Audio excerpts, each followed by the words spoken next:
Bab 7, Zikir sebagai rahasia kehadiran tanpa kata. Pada tingkatan ini, zikir tidak lagi memerlukan suara karena yang berzikir bukan lagi lisan, melainkan keberadaan seorang hamba seluruhnya. Ada saat di mana lafaz hanyalah pintu. Tetapi setelah ruh masuk dan menyatu dengan ketenangan, pintu itu tidak lagi menjadi pusat perhatiannya. Seperti orang yang telah masuk rumah, ia tidak terus berdiri di ambang. Demikian pula zikir, mula-mula ia terucap, kemudian ia menetap, hingga akhirnya ia berubah menjadi keadaan batin.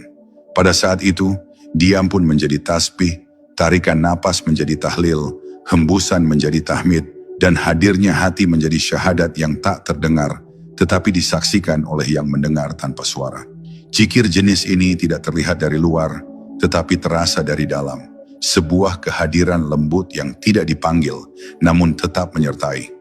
Para arif menyebutnya hudur, kesadaran bahwa diri berada dalam pandangan Allah, tanpa harus mengulang-ulang nama yang mengingatkan, karena cahaya itu telah menjadi ingatan itu sendiri. Hamba pada keadaan ini tidak lagi menguatkan zikirnya, tetapi zikirlah yang menguatkannya. Ia tidak lagi menciptakan kesyahduan, tetapi kesyahduanlah yang menetap di dirinya.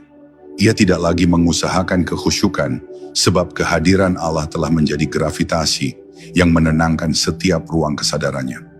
Disinilah seorang salik mulai memahami mengapa sebagian wali Allah tampak biasa di mata manusia, padahal batinnya sedang tenggelam dalam kedalaman yang tidak bisa diterjemahkan ke dalam kata.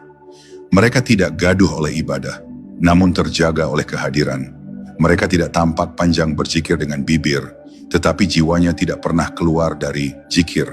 Ini karena zikir mereka bukan lagi panggilan, tetapi penyaksian. Bukan lagi permohonan, tetapi keberlangsungan hidup ruh dalam arus ingatan ilahi.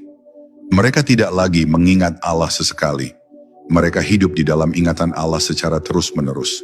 Ketika zikir telah menjadi kehadiran, hubungan seorang hamba dengan Allah berubah dari rasa berdialog menuju rasa berdiam bersama.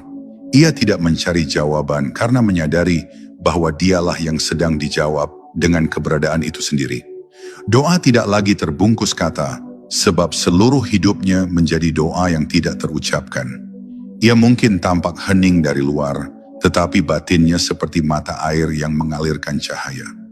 Bahkan dalam sepi, ia merasa dipeluk. Dalam badai, ia merasa dijaga.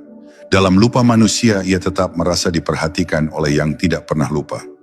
Dan pada puncaknya, zikir tanpa kata ini melahirkan rahasia terdalam bahwa Allah bukan hanya dekat, bukan hanya bersama, tetapi menjadi nadi kesadaran itu sendiri. Pada tahap ini, seorang hamba mulai menyadari bahwa ia tidak sedang berjalan menuju Allah. Ia telah berada di dalam penjagaannya sebelum ia sempat melangkah.